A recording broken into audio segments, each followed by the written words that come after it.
We're now joined by State Senator Vin Gopal, a Democrat from Monmouth County. He's the Democratic Conference Chair in the Senate and also Chair of the Senate Education Committee. Senator, good to have you with us again. Good to be with you, Steve. As always. Listen, can we talk about this? No, we can. We will. Talk about the state school funding formula, the state dollars that go to local school districts as a key aspect of how schools are paid for along with property taxes.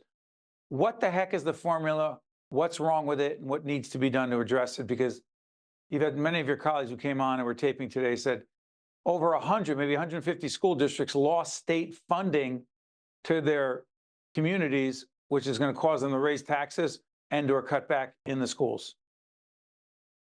Yeah, Steve, I think we need more clarity on this funding formula. The funding formula was put in 2008, and it has not been modernized since then. We've had a lot of changes. Mental health, special education is a big driving factor.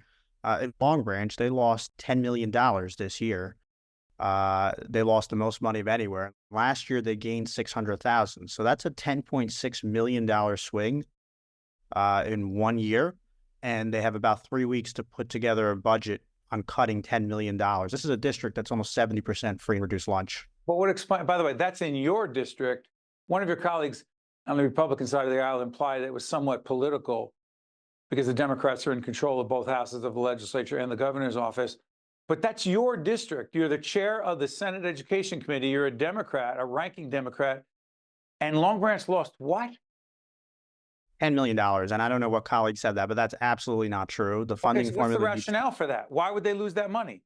So ratables are coming in. People from New York are buying properties on the waterfront. Right by Pier Village, you got a lot of property tax abatements. You got a lot of people buying second homes. And there's a piece of the funding formula that relies heavily on property valuations. It's not what should be happening. Senator, let me jump back in here. So your district, Long Branch, loses $10 million. They were 600 grand up the year before. One of your Republican colleagues in the Senate, I taped an interview with earlier in the day, said this is somewhat political as decisions are made. If it's political, then why would a ranking Democrat in the Senate like yourself, chair of the Senate Education Committee, lose over $10 million in one of your communities, A, and B, if it's not political, what the heck explains it?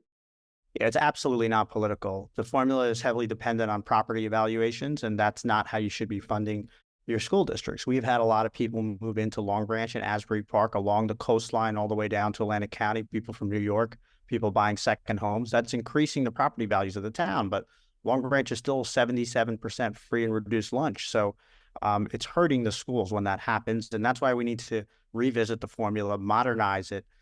Special education, former Senate President Sweeney championed extraordinary special education. That's still a big expense for our school districts. So I think all of that needs to be on the table as we look towards the next 6 months to modernizing this formula. So let me follow up on that. Senator, to the districts like Long Branch and others that have lost millions of dollars, right? But they're planning their budgets. How the heck can they make up those losses? Because no one's going to fix this formula anytime soon, the state formula for funding public schools through state revenue. They are going to have to either increase property taxes or, if you will, cut back on teachers, extracurricular programs. This hits hard. How the heck are they going to manage that? All of the above. We're lobbying the governor and DOE to provide stabilization aid in the budget, the upcoming budget, as they did last year.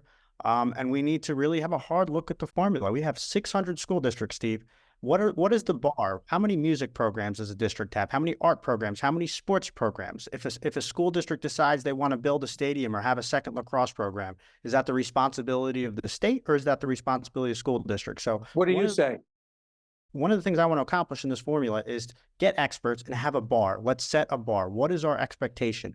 Why do we have 600 school districts that all do something else, something different for mental health? Some districts have a therapist on site. Others go contract to a third party. Others have a school-based youth service program. We need to work together, and the Senate Education Committee is prepared to do that along with Senator Ruiz over the next several months to say what is the bar that all 600 districts need to be eligible for. And if any district wants to go above and beyond that, they got to pay for it locally.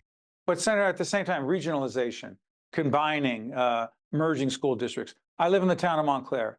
if Montclair, at 38 to 40,000 people, I think, in town, many of whom come from New York, as you mentioned earlier, coming down to Long Branch and Asbury Park.